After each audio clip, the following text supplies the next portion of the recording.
Let's take a look around to see if we can find any more similarities to the game. Aha! Here is one right now. There appears to be a pyramid used as one of their symbols.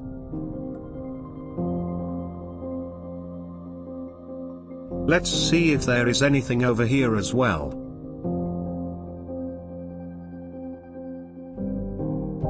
And there is, of course, the modern symbol of Scientology, the two triangles with an offset overlap and an S, for Scientology.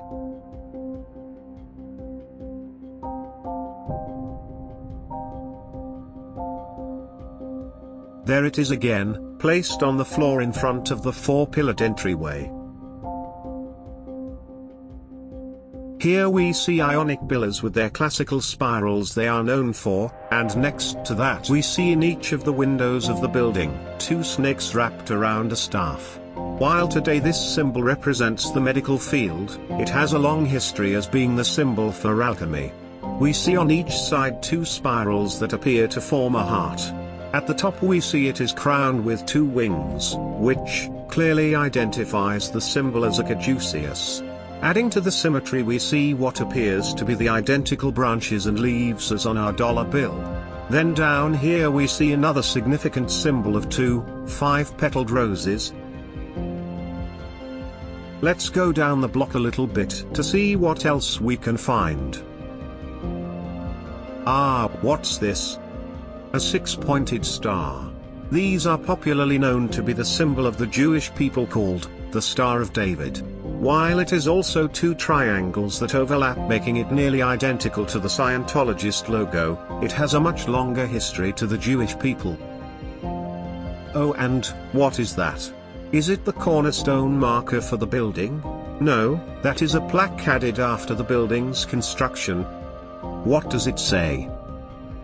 First Jewish religious service was held here on the 4th floor on September 26, 1849 for Yom Kippur, California historical marker.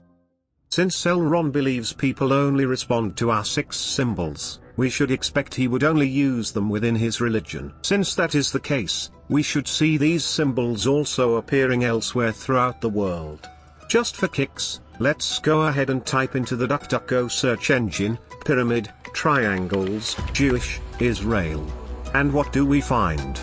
Here we see the pyramid as the centerpiece of the building that houses the Supreme Court of Israel, that is the highest court of the land.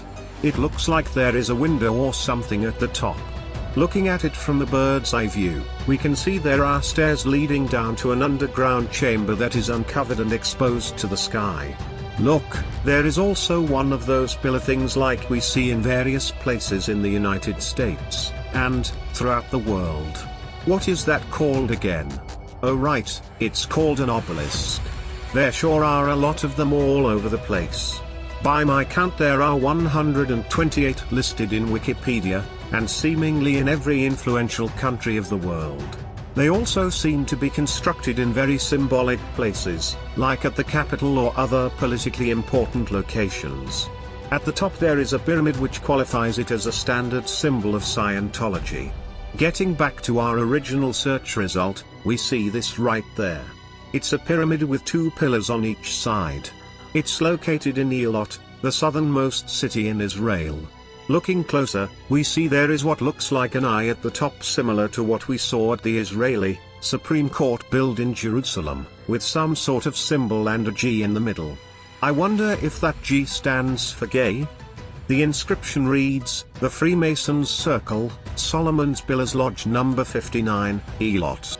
I seem to remember, on the book cover for the Guide to Materials on Scientology and Dianetics, there were also 2 pillars with a pyramid on one of them. So we are seeing that Elron was right, these same symbols are seen in many places throughout the world. But, just who is Solomon, and what is a Freemason? Furthermore, how are they so near identically connected to Scientologists? Let's see if we can get to the bottom of all this. In 1945, before L. Ron wrote Dianetics, he befriended one Jack Parsons, a rocket scientist who lived a double life as an avid occultist. He was the leader of a Los Angeles lodge of the Ordo Templi Orientes, a Satanic order headed by Aleister Crowley, originally modeled of European Free Masonry, i.e., the Grand Orient de France, Elron and Parsons, teamed up to perform a series of sex magic rituals in an attempt to incarnate a Thelemitic goddess called Babylon. According to Parsons, Elron was the most gifted Thelamite he had ever met but who was not directly familiar with magic. He then states that everything about Elron agreed with Aleister Crowley's religion.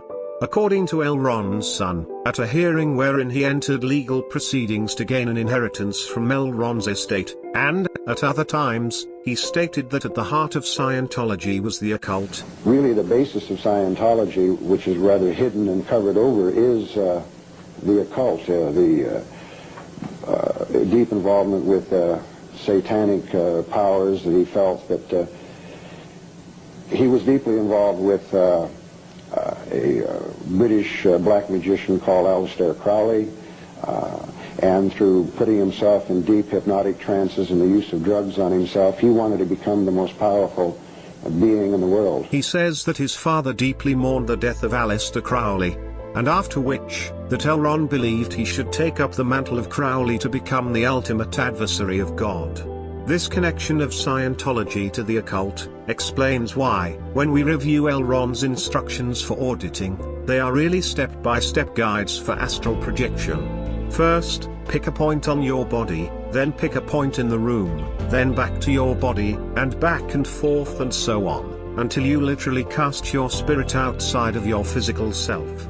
This is the reason that Scientologists call a bump on the E-meter exteriorization.